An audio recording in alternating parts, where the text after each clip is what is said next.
Welcome all. Vítajte, kto ste tu zo Slovenska. Asi iba Milan. Yeah, and also this. So welcome at my presentation. I'm Jana Kuffová Popovicsová and I'm from Slovakia, from Nitra. And today I would like to talk to you about the cultural and community center in the heart of Europe, in Slovakia, in Nitra. This center, Hidepark, is an independent cultural center, and we are focusing on art and culture, but also on ecology, sport, and for the spending of free time. But as I see, there is a couple of people that maybe are not good in knowing our history of Slovakia, because we are really small state in the middle of Europe. So why? So that's why I want to start with very briefly introducing of our history, and then I will focus on the development of independent culture in this country. So just if you will allow me, I would like to give you at least a really very brief introduction to Slovakia as a very young and still developing country, which is facing various obstacles, and also the development of the culture now and nowadays. I will talk also about the Anténa, the network for independent culture, and then about our center, Hidepark. So Slovakia is situated, as I said, in the heart of Europe. And I don't really want to talk much about the history because I prefer to focus on the present. But I think that these things influence the development of contemporary Slovak culture. So just to mention some of them. So as you maybe know, we were part of Czechoslovakia since 1949 to 1989. And Czechoslovakia became a communist totalitarian state. It was characterized by the suppression of democracy, economic underdevelopment in relation to non-communist countries, and the strong influence of the Soviet Union in the state. We were also part of the Eastern Bloc. We do not have free elections. And there were strong repression against various groups of Slovak population, also to artists. Yeah, the government also do the violation of fundamental human rights and freedoms. We do not have freedom of political or religious belief, freedom of speech or assembly, or the right to education.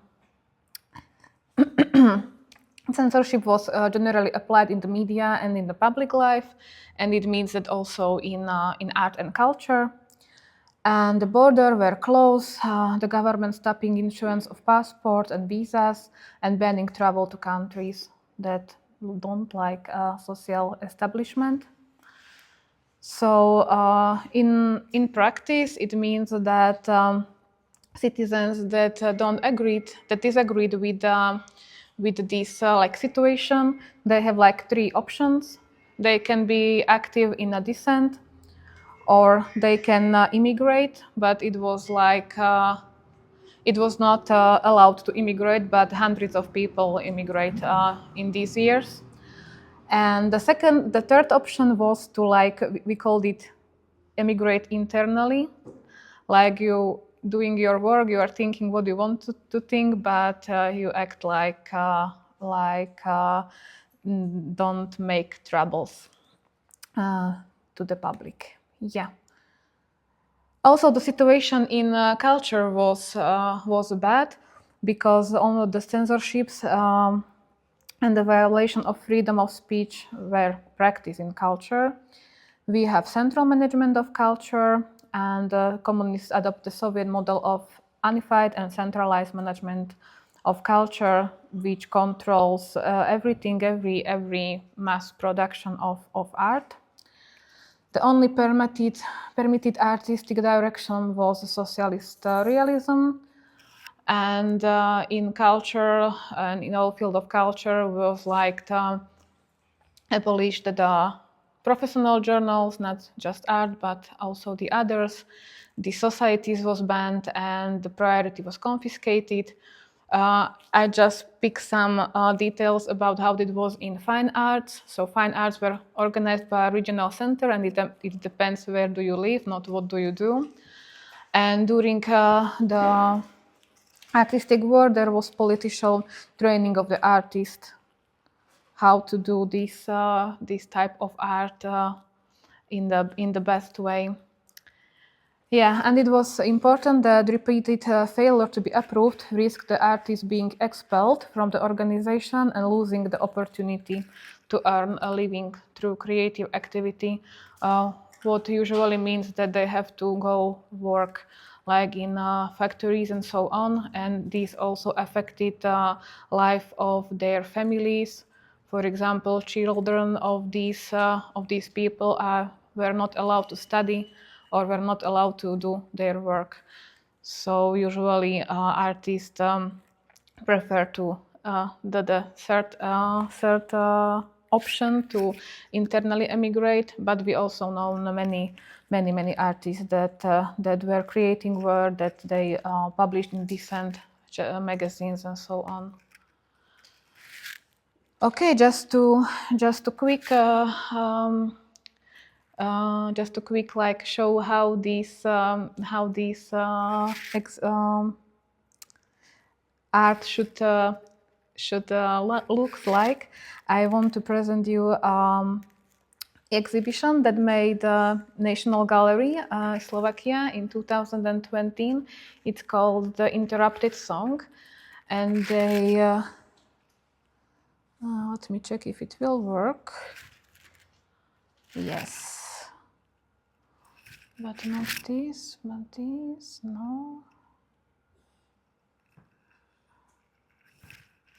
I would like to show you some of these works.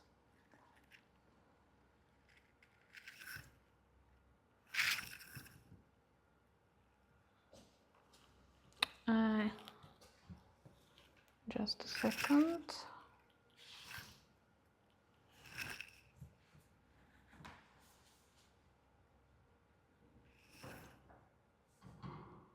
Okay, perfect. Here it is.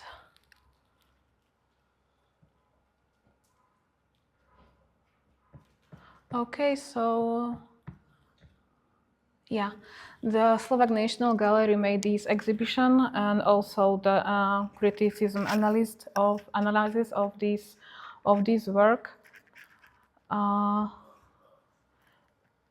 As you see, they're very uniformed, and the main object of these works were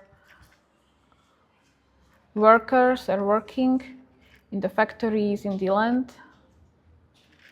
I can show you my favorite one. Yeah. So these like work motifs were really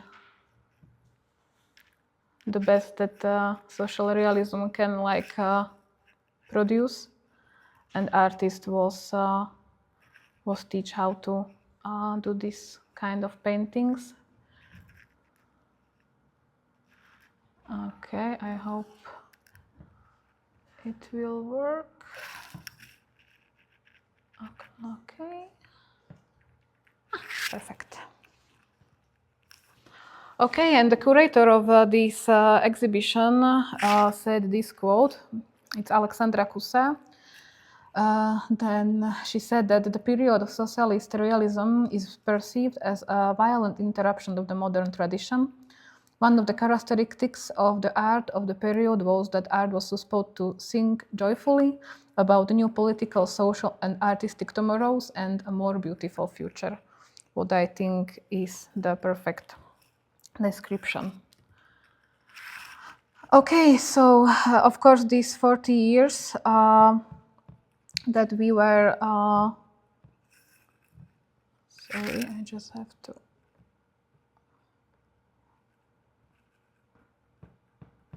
move my mouse. Okay. Okay.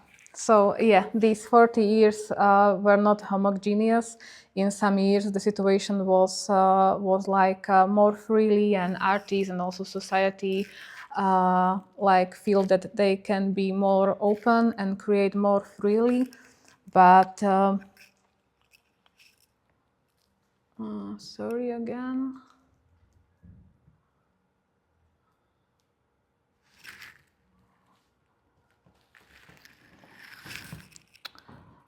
Okay. Yeah, but the real freedom started in 1989. As you, I'm sure you know that we had the Velvet Revolution. That was non-violent protest that now went down in history as this name, and it was initiated by the intellectuals, but also by artists and the students, and these like turned the whole thing. Yeah, so then in 1993 we had our first democratic state, Slovak Republic. These 4 years between the Velvet Revolution and this, we were the part of the Czechoslovakia Federative Republic, but then we decided to have our own state for the very first time. But it was also not very easy for us because the government in the beginning of the years was very authoritarian, and they had a nationalist rhetoric, and we were really in the international and political isolation. The situation changed in 1998 when we tried to catch up the political developments in the neighborhood countries, and we in 2004 we was a member of NATO and the European Union, so things started getting better gradually since this.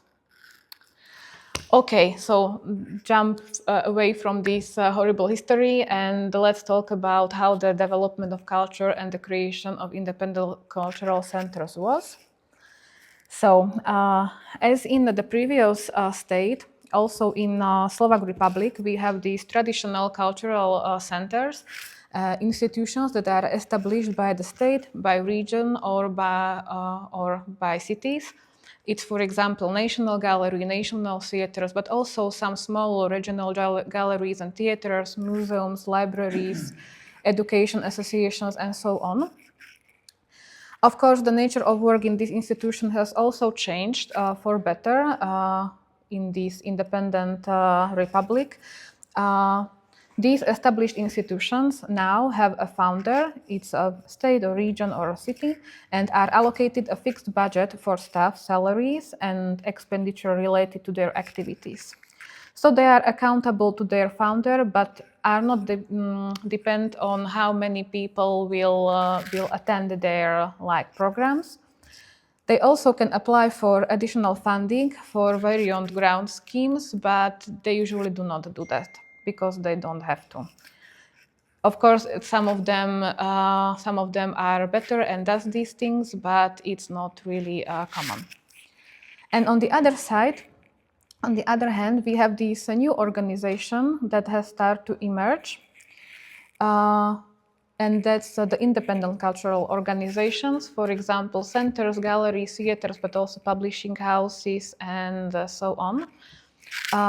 They were initiated by civically active people who started to create various initiatives of communities with the aim of bringing independent culture and art, which, as I explained earlier, was absent in Slovakia for many decades. It was not longer the state power that initiated the creation of these institutions, but private independent groups. And suddenly it was possible to create culture in a new way, in openly and not on one's own responsibility, what was impossible in previous decades.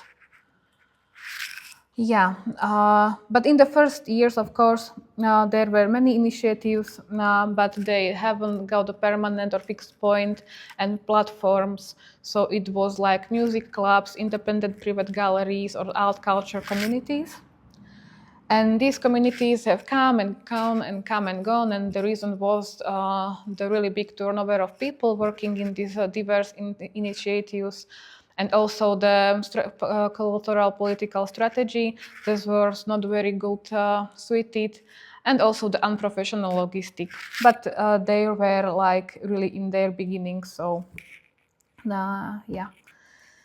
And in the context of the movers and shakers of the independent cultural scene in Slovakia, I want to mention that three initiatives, the Žilina Záriečie, the Bratislava A4, and the Košice Bonafide.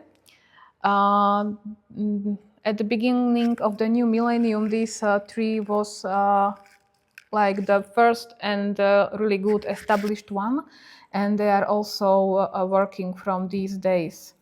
In Žilina Záriečie, I can show you. Yeah, this is the example of Žilina Záriečie. Their main seat of the cultural center is like the real station, the real train station, where they are providing art, and later then also reconstruct a synagogue in Žilina, and this is their like second venue where they are serving as a cultural centers. And these three cities as the main focal points for development of independent culture in our country provide important starting points for the future development of independent cultural scene in Slovakia. Later, also all other bigger cities started to create these spaces, and now we firstly like in the larger cities, but then also in the smaller and the regional ones. But however, the conditions for the survival of these cultural and independent and also everything centers are still not so like correctly set up. So, for example, now we have a support from the state, from the Arts Council of Art, Slovak Arts Council, but it's still like we do not, for example, we do not have allowed to allow staff salaries. So it means that all of us, the workers in these centers, are just freelancers without a steady income. So it's like we are always depend on support from the state, and this you never know if you will have support for the next year. Yeah. So we created a network called Anténa, Network for Independent Culture, to improve conditions for independent culture. Anténa was founded to bring these centers together and to lobby together on our important issues. So now the Anténa has 33 members, as you see, and she is focused on these things. It's development activities aimed at improving the position of independent culture in society, but she also represents independent cultural centers in communication with state and municipal authorities, also improves the position of independent cultural centers in the cultural policy system, contributes to creation of professional conditions for their functioning, also initiated cooperations, exchange of experience, creating of joint projects, and support the distribution of artistic productions. And Anténa is now, I think it was 2010 when she was established, and we had very good connections between us, also like friendship, so on this one-to-one level, and we are also helping each other in a problematic situation, and there were a lot in this network. Okay, so this is the map that you can see on our webpage. Usually there is one independent center in each regional city, and sometimes in the larger we have 2 or 3. And the Hidepark Nitra that I will tell you about is the only one that is seasonal. Nowadays the variety of independent cultural centers is very diverse. Each center has its own has a different program lineup and is located in a variety of spaces. For me personally, it's always very fascinating how these cultural centers live in their own cities, because it's absolutely various. For some cities, this cultural center is some kind of partner. City provide them, for example, budget to the activities, but also many of these cultural centers stays in cities building for free. So they really try to help them. And in some situations, we have cities that not just that they are not supporting these cultural centers, but they think that they are their enemy, because there is a center when these progressive people meet, and some of cities try to get rid of them. In Nitra case, it is very specific, because our founder is now the mayor, so sometimes it's good and sometimes it's not. But I will tell you about it later. Okay, so I will show you just some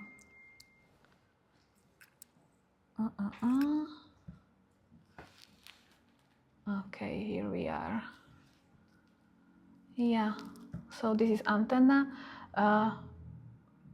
web page. You can see the map, and when you can see our members, and I think we have it also in English. It's in English already. It's in English, okay, sorry. Yes, so you can read about the members of Anténa if you want. Okay. Yeah, I just picked up some my favorite, but also I want to show you that these differences between us. So this is the Záhrada in the Banská Bystrica, in the middle of the country. They have their own place in the city center, but they also have a garden, cafe, and a hall for performing arts. This is nástupište 1 až 12, platform 1 to 12 in Topolčany. This center does activities right on the platform in the underpass, and they have a temporary building for their facilities. So they are doing concerts, but mostly exhibitions in this platform. So art is not avoided by people who travel by train to work, for example, because they have to pass through this. Also, a very specific one is Kláštor, the monastery in Rožňava. This building was completed in 1780, and in 2016, the Rožňava community decided to save this building. And these people were restorers, so you will see on next slide how sensitively they approach this space. This is just some pictures, but they also have the bar, the garden, and they also provide accommodation. So if you were sometimes in the east of Slovakia, I really appreciate to if you are coming here and see this unique place. And the last example is the biggest one. This is Nová Cvernovka in Bratislava. It's cultural and also creative center, and it is located in the premises of the former secondary industrial school. It also has multifunctional spaces, outdoor terrace, stage, community garden, but it's also home for 132 artists and studios. So this building is, I think, it has 6 floors, and they are full of studios. So this is also very, very interesting if we sometimes will be in Slovakia. Yes, and again, one quote Peter Leni. He was doing his doctoral thesis about independent cultural scene in Slovakia. So more than places with a cyclical artistic repertoire, there are places of reflection on society where one seeks to find one's way in the contemporary world. It is the independence from external will and the informativity that allows one to be bold in voicing opinions that could be potentially problematic elsewhere. The position of opinion of independent cultural centers is often only in opposition to the political regime. Space for free expression is given here to minorities of opinion, political, artistic, or sexual, who would not have it elsewhere. Independent cultural centers supplement the possibilities of civil society with their own forces, where the official regime representing the majority opinion is not interested in doing so. Yeah, this is a very nice quote.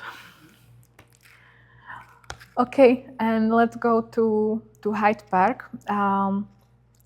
As I mentioned, it's an independent cultural and community center that is built out of pure volunteer enthusiasm. Yeah, the establishing was started in 2010, when the small group of enthusiasts were searching for a place when they can build something like music club, because in that time 2 underground clubs in Nitra was closed down, and the community haven't had a place for like hangout. Yeah, so they were looking for some abandoned building or something like that, but then they found this land across the river, but still just 20 minutes from city center. Yeah, that was an abandoned meadow, and they cleaned it up during the summer, built an army tent, invited local bands and DJs, and yeah, that's how Hidepark started. So this guy is our actual mayor of Nitra. Yeah, his name is Marek Hatas. Okay, so this Hidepark was started as a place for a party, place where young community can hang out. But the vision of a music club gradually started to change as they are getting older, and as they spending much and more time in that place, because this place need like many of their work here. Yeah, and they also invited like other communities to take a part in Hidepark to create what they want to be there. For example, in 2013, that was a party of people that settled up the community garden, KOZA. It was established in 2013, and it's still the only one community garden that we have in Nitra. Then we also, the big thing for us was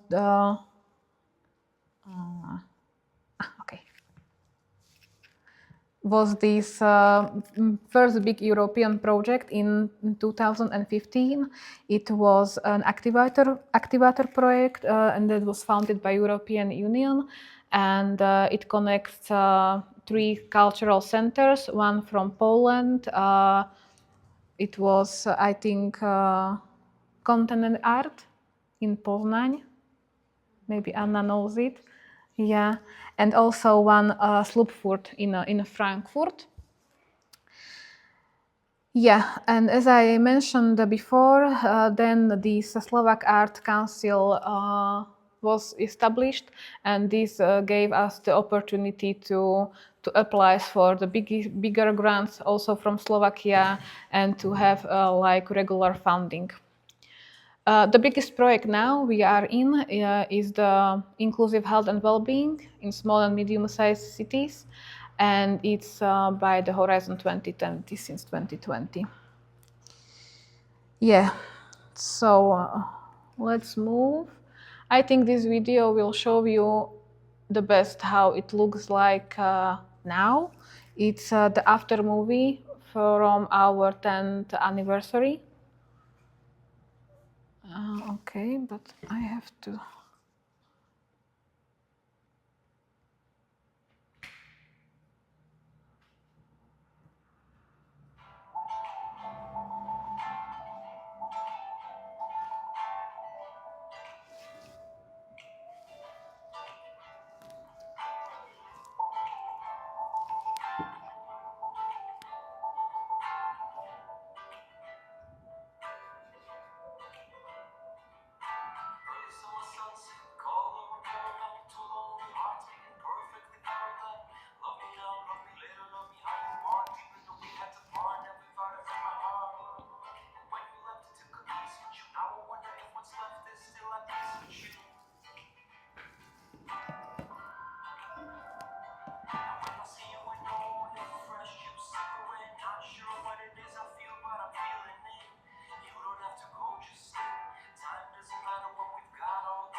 Okay, I think that was my most stressful day in Hyde Park, much more than my own wedding was. Yeah, but it was really nice. Okay. Yeah, so Hyde Park comes a long way from an abandoned space at the edge of Nitra through open-air parties for friends. It has transformed into what is now a full-fledged cultural and community center.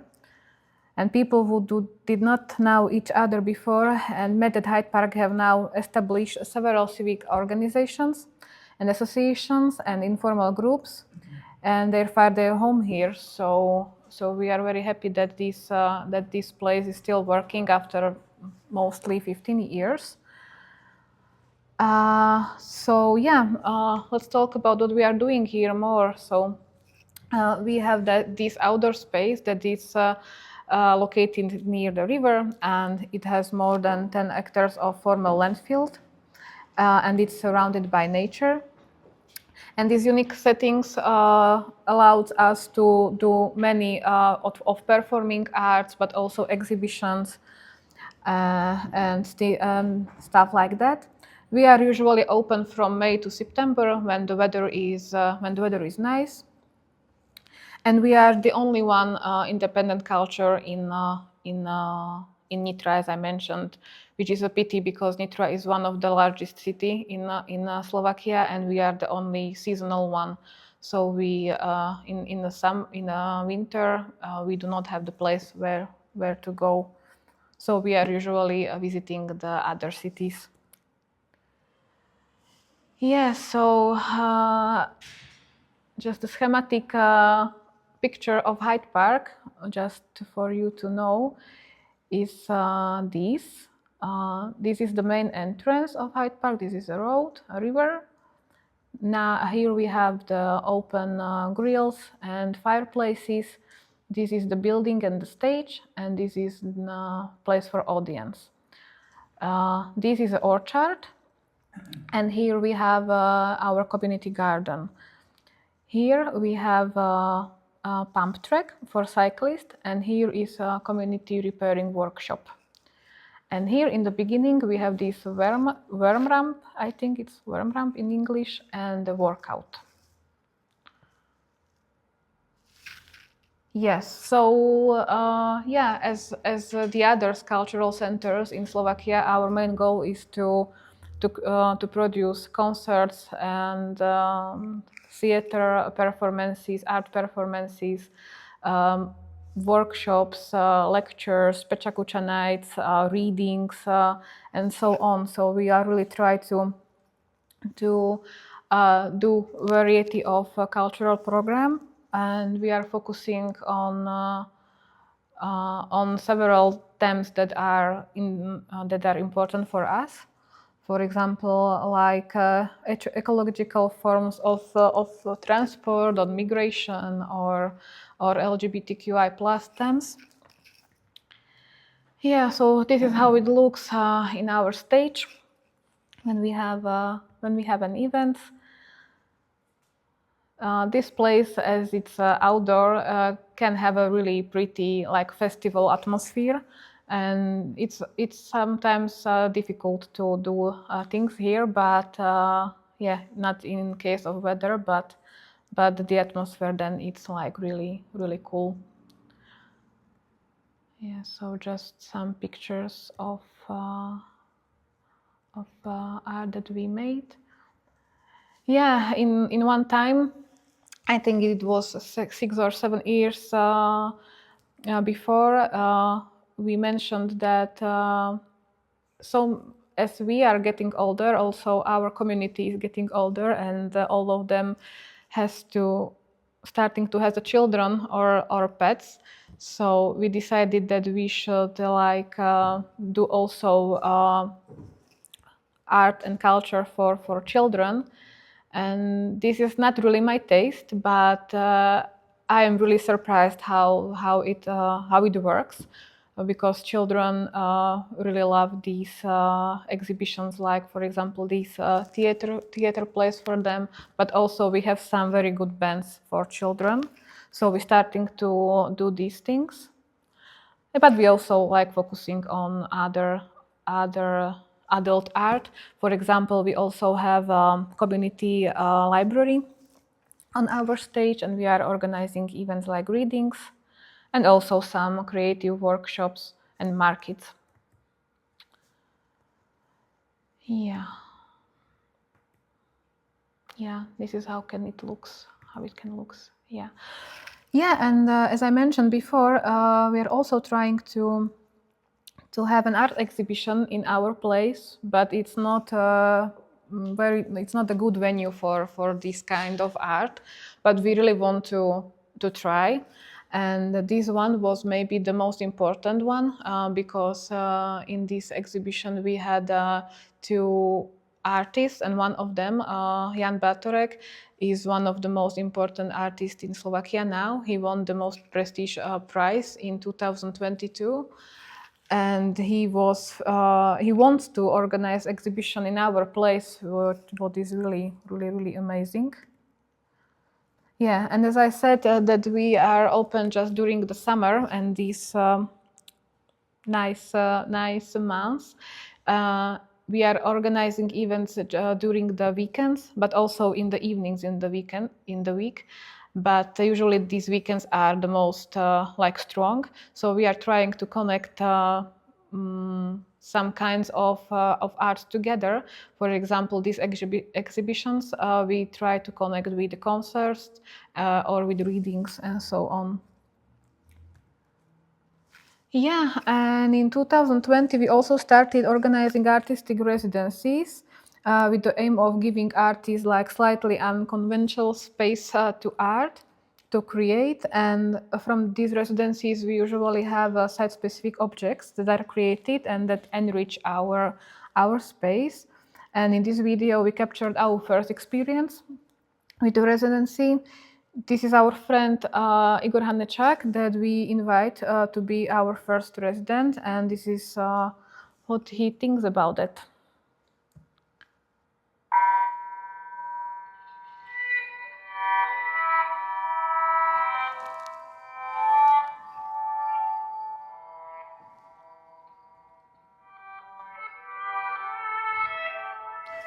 What is better, to have it large or smaller?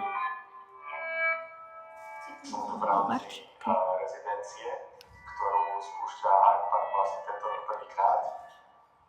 Tak ja som taký premiérový človek, ktorý tu má možnosť Or maybe smaller? A na konci môjho pobytu má vzniknúť site. Okay. Never mind.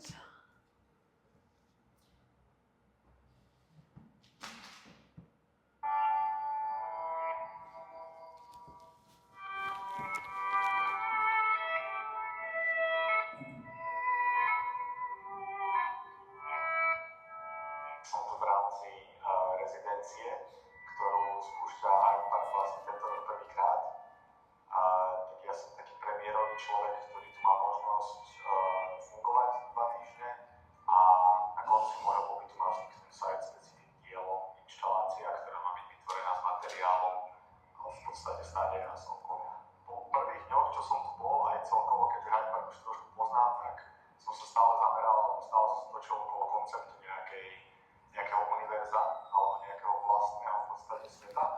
A pretože takto vnímam Hidepark a preto sme sa po dohode s ostatnými viacerými variantmi vybrali takú akoby hlavu zasadenú do priestoru, v ktorej bude vyrastať taká malá záhradka, ktorá bude mať nejaký taký svojský život. Je tam použitý geometrický prvok geodomu, ktorý sa často používa pri tvorbe biosfér. Pred stretnutím, ktoré sme mali spoločné, a kde som prezentoval tie nápady, som tu strávil niekoľko dní, ktoré som si totálne užíval rozjímaním, prechádzaním sa po priestore a bolo to super, ako vždycky tu.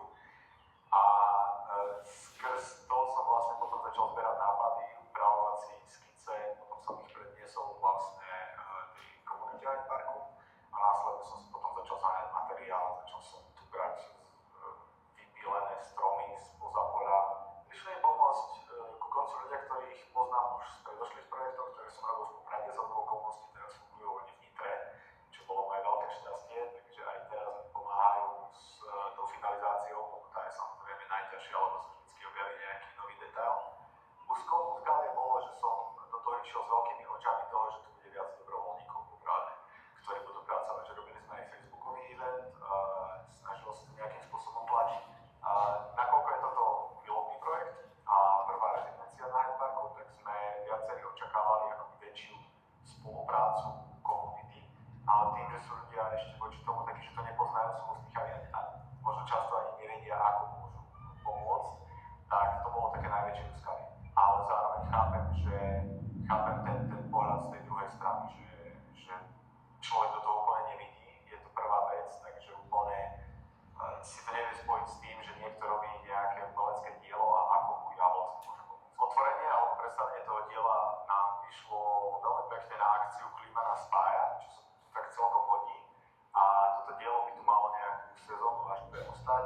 Uvidíme, čo sa s ním bude diať ďalej, ale tvoril som ho tak, aby žilo trochu vlastným životom, v čom funguje tá záhradka a tie kvetiny, ktoré sú nenáročné na starostlivosť. Takže ja dúfam, že keď tu prídem najbližšie, tak to bude viac obrastené, že to trošku splynie s tým priestorom ešte viac. Lebo teraz je to ešte stále síce prírodný materiál, ale stále je to niečo nové a mojou víziou je, aby to splynulo trošku viac s tým priestorom, aby sa to stalo aspoň na ten čas, čo to bude súčasťou.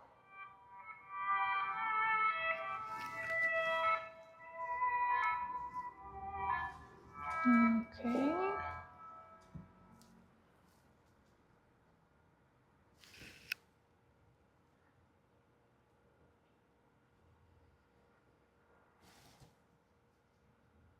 Well, which one?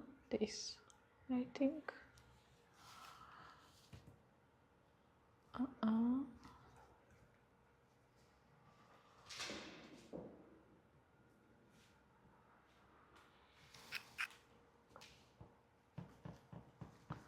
Okay, so as Igor said, that was the first experience that we have with these residencies, and we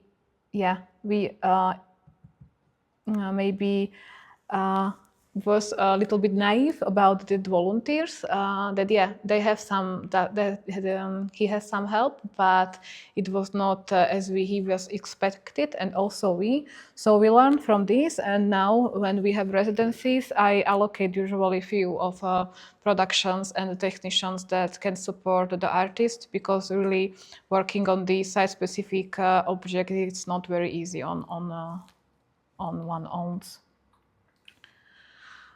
Okay, so that was about our typical program in Hidepark, and I also want to mention that in the 2 last years we have also working on inclusion of the people that came from Ukraine to Slovakia, because as you may know, we are the neighbors of Ukrainian, and even before the war started, there were many people in Slovakia working in Nitra or somewhere else, and they usually, before the war, they usually attended Hyde Park, but just they usually use these grill areas and so on. But then, when the war started, they tried to this community somehow find Hyde Park and find it like a place when they can stay. Nobody needs nothing from them, and they can stay here and have a picnic or have like family gatherings there. So they usually uses our grills and fireplaces. But we in Slovakia are not very used to do this like during the winter, and they started this season in January. So we was like really exciting what happens, and in the very first year it was really hard for us, because we are usually have like no one in Hyde Park during January and March, and now there was like 200 of Ukrainians people, and we like really want to help them, but we did not have enough space for them. We have just like 5 grills and 1 fireplace. So the first that we did was that we make a new grill places and fireplaces from one grant scheme, and we tried to connect with them. What was really hard. We started to do some workshops for the adults, but also for children, creative workshops that they can like attend, especially in Ukrainian language. And also this it's not start very well, because they like really focus on them and they don't want to make connections, I think. But it's 2 years, and they live with us and they are part of our city. So we do not stop to like pushing them to come to our events, to come to concerts and so on. So we are making more workshops, and also the language tables for them to help them teach Slovak language. We also hosted this event. It's the day of Ivan Kupala. It's one of the most important day in Ukrainian. And for example, this year we were organizing a festival of Ukrainian music. So we try to we try to help them feel there, like in home. Yeah, and in addition, we have been involved in research on Hyde Park visitation within the Ukrainian refugee community and their impact on the psychological well-being, because Hyde Park is the place that they are most frequently attend. This is the really big space that they feel safe. So, as I said, usually during weekends we have like 100, 200, or 300 or Ukrainians that are here. Okay, so let's skip to the other things that we are doing in Hyde Park. As I mentioned, this is the community garden that we have just next to this place. We have here about 100 small fields, and anyone who wants can have this one for 5 euros per month.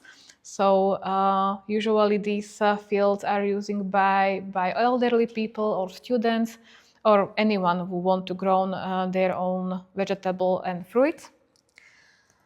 We also had organizing these workshops for farmers, and this is did by the civic association Cuketa, that are like taking care of all garden and also gardeners. So we are usually organizing workshops like how to create a good compost or vermicomposter, or these basic permacultural things. We also organized some kind of markets and dinners from the leftover from this garden. So you can like sell leftovers that you have in your garden, or you can try food from these leftovers, because girls from zucchini usually cook something for it, and you can like you can like try these, and they will give you a recipe if you like. And these events are open for public, so anyone who wants to have a permaculture grown vegetable or fruits can visit Hidepark every Thursday and have some. Yeah, this is how it looks in these dinners. Okay, and since we are all a little crazy at Hidepark, we decided that the community cat is not enough, and now we have these chickens. Like it's called shelter farm. Yeah, these chickens are from like big factory, and they should be killed if they stay, because they are like old. So they have their retirement in Hidepark now. And we also now have rabbits, and I heard something about the pig. so we will see how they will develop this place. Here is also the video. In the beginning of this space, we also have a pump track for cyclists. And just a short video how it looks. Yeah, it's made for adults, but also children can go there, and they mostly love this. I think much than adults. So yeah, this is pump track, just the small, and also the very one in Nitra. And next to this track, we have this bike repair workshop.